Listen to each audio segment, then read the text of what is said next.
Eh ben bonjour, moi je suis Noélie Perusset, je viens de la région lyonnaise et j'ai fait 7 mois de césure, je sais pas où regarder, j'ai fait 7 mois de césure à Stockholm. Donc moi c'est Marine Lerazavette, je suis designer industriel, designer produit. J'ai étudié à l'école de design de Nantes Atlantique et je suis originaire de Lannion. Et j'ai passé également 7 mois à Stockholm voilà, pour organiser cette exposition.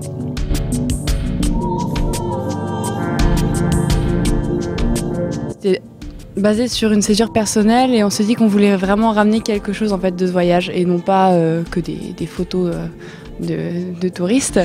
Et on s'est intéressé en fait à cette question qui faisait polémique aussi à l'époque puisqu'on a construit le projet en mai 2017. Donc c'était pendant les élections présidentielles, enfin en tout cas la campagne. Il y avait également le scandale Trump qui était passé par là. Je vais citer Denis Baupin. Enfin voilà, des choses comme ça qui étaient un peu dans l'air du temps. Et en fait, j'avais déjà fait un voyage en Suède 3 ans avant, et j'avais déjà vu que la question en fait du genre était déjà bien traitée et en tout cas bien amenée en fait sur la scène, au niveau sociétal. Du coup, on s'est dit pourquoi pas partir là-bas et puis on va ramener peut-être ça, ces avancées qui étaient culturelles et sociales et essayer de les retranscrire ici en tout cas en Côte d'Armor. Du point de vue historique, il y avait quelque chose de plus ancré. Et ce qu'on a pu voir là-bas dans la vie de tous les jours, c'est qu'il y a un respect mutuel entre les gens, est-ce qu'on peut dire ça? Il y a un respect des personnes envers les autres personnes ou des personnes envers leur environnement, où il y a un respect ambiant qui reste dans la sphère de la ville de Stockholm qu'on a pu voir. Et je pense que l'égalité, elle est née de ce respect-là aussi.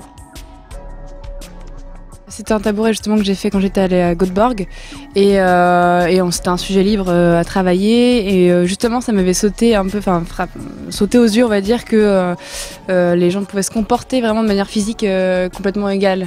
Alors qu'en France, ça nous m'est déjà arrivé de me confronter à ce genre de situation où dans les espaces publics, le comportement de l'homme va être différent de celui de la femme et parce qu'il y aura des préjugés, que ce soit pour l'homme ou pour la femme. Si un homme croise les jambes, peut-être qu'il sera un peu efféminé, alors du coup on va peut-être aussi juger sa sexualité directement. Enfin, ça va être des choses qui vont être assez subtiles, mais en fait c'est très codé. Et je voulais essayer de briser ça parce que c'était pas du tout le cas là-bas. Et même quand j'évoquais ça, en tout cas aux Suédois, ils étaient un petit peu choqués. Et voilà, je voulais travailler là-dessus pour juste en fait essayer de briser un peu les codes des assises, juste en utilisant le design comme outil. C'est sûr que depuis le scandale d'Harvey Weinstein, il y a un truc qui s'est passé, il y a eu un éclair, un gros pavé dans la mare. Il y a plein de choses qui restent à faire encore, mais il y a un espèce de gros poids où on a mis la lumière dessus. Et c'est vrai que quand c'est arrivé au milieu de notre organisation, on a une artiste qui travaille exactement sur ce sujet-là. Et c'était de manière artistique la représentation du hashtag en question.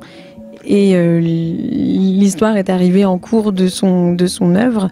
Et donc on est un peu, quand on a vu ce scandale-là, on s'est un peu, ça nous a fait chaud au cœur parce qu'on savait qu'on tapait dans la bonne direction, on va dire, et que on voit qu'il y a une prise en compte qui est faite. Tout reste à faire encore, je pense, mais il y a eu déjà une grosse prise en compte qui est faite, et c'est super.